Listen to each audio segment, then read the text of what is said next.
നമസ്കാരം. രഞ്ജിസ് ഇംഗ്ലീഷിൻ്റെ പുതിയൊരു ക്ലാസ്സിലേക്ക് ഏവർക്കും ഒരിക്കൽ കൂടി സ്വാഗതം. നമ്മൾ കേറ്ററ്റ് എക്സാമിന് വേണ്ടിയുള്ള പ്രിപ്പറേഷൻ ക്ലാസ്സാണ്.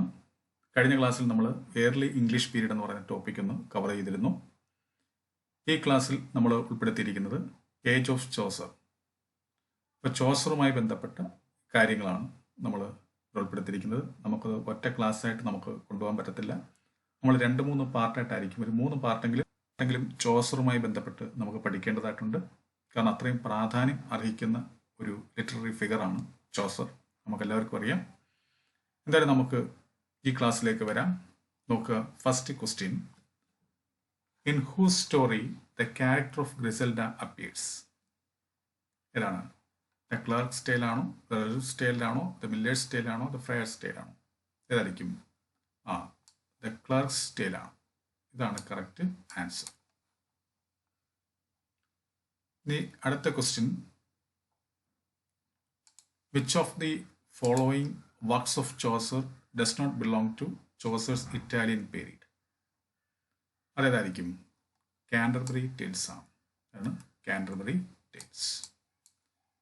അടുത്ത question: how many pilgrims in the prologue to the Canterbury Tales represent the military profession? എത്ര പേരായിരുന്നു? 3. ഇതാണ് കറക്റ്റ് ആൻസർ. ഇനി അടുത്തത്: the writer who gave the first full expression of the English sense of humour was? ആർക്കാണ്? ചോസറിനാണ്. ആർക്കാണ്? Chaucer. ഇനി അടുത്ത question: who tells the story of January and May in Chaucer's prologue to the Canterbury Tales? ആരാണ്? The merchant ആണ്. ഇതാണ് correct answer.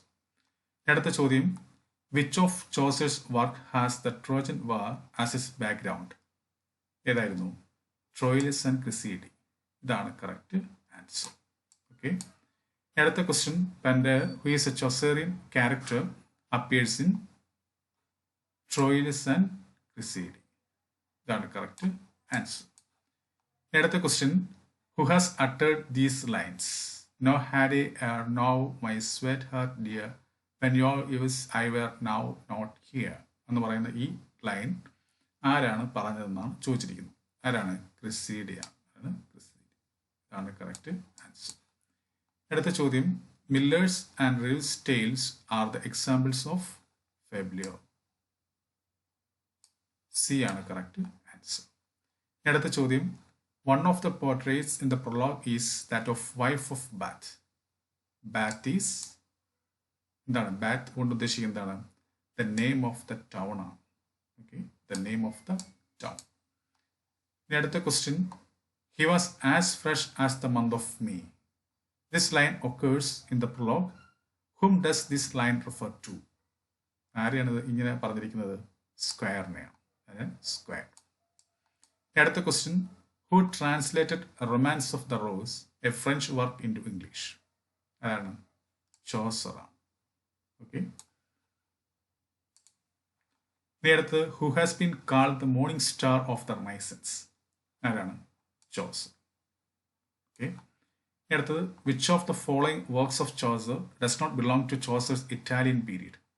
അതാണ് Canterbury Tales. Okay. അടുത്തത്: which of the following tales in Chaucer's Canterbury tales is in prose? ഏതായിരിക്കും? The parson's tail.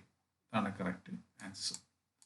അടുത്ത ചോദ്യം: which of the following is not a work of Chaucer? ഇതിൽ ഏതാണ് ചോസറിന്റെ വർക്ക് അല്ലാത്തത്?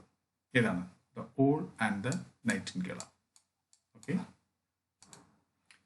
അടുത്ത question: Chaucer went to diplomatic missions abroad. ഏത് കാലഘട്ടമായിരുന്നു?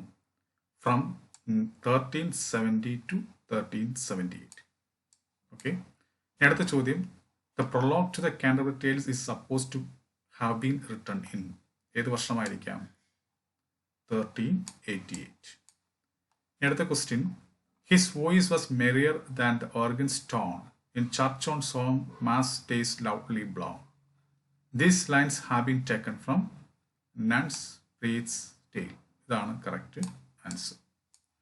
അടുത്ത ചോദ്യം: Which work of Chaucer was an allegory on the death of Blanche, the wife of his patron?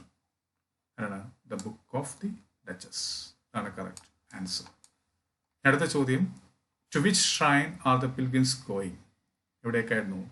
Shrine of saint Thomas at Canterbury. അപ്പം ഇത്രയും ചോദ്യങ്ങളാണ് നമ്മൾ ഈ ക്ലാസ്സിൽ ഉൾപ്പെടുത്തിയിരിക്കുന്നത്. കാരണം ഒത്തിരി ആയിക്കഴിഞ്ഞാൽ പഠിക്കാനും ബുദ്ധിമുട്ടിട്ടാവും. അതുകൊണ്ട് നമ്മൾ 20 ക്വസ്റ്റ്യൻസ് സെലക്ട് ചെയ്ത് ഞാൻ ഇട്ടിരിക്കുകയാണ്. അപ്പം ഇത് നല്ലപോലെ മനസ്സിലാക്കി വെക്കുക. ഇതൊക്കെ നമുക്ക് അറിയാവുന്നതാണെങ്കിൽ പോലും നമുക്ക് ചിലപ്പോൾ കൺഫ്യൂഷൻ ഉണ്ടാക്കുന്ന തരത്തിലുള്ള ചില ചോദ്യങ്ങളും ഉണ്ട് ഇതിനകത്ത്. അപ്പം ഇത് മനഃപ്പാഠമാക്കി വെക്കുക. എന്തായാലും ഈ ക്ലാസ് നിങ്ങൾക്ക് ഇഷ്ടപ്പെട്ടുവെങ്കിൽ തീർച്ചയായും നിങ്ങൾ ലൈക്ക് ചെയ്യുക, ഷെയർ ചെയ്യുക. അതുപോലെ തന്നെ ആദ്യമായി എൻ്റെ ക്ലാസ് കാണുന്ന ആരെങ്കിലും ഉണ്ടെങ്കിൽ തുടർന്നുള്ള ക്ലാസ്സുകൾ വയ്ക്കാൻ വേണ്ടി താഴെ കാണുന്ന സബ്സ്ക്രൈബ് ബട്ടൺ ക്ലിക്ക് ചെയ്ത് ചാനൽ സബ്സ്ക്രൈബ് ചെയ്യുക. അപ്പോൾ എല്ലാവർക്കും നല്ലൊരു വിജയം ആശംസിച്ചുകൊണ്ട് ഞാൻ നിർത്തുന്നു.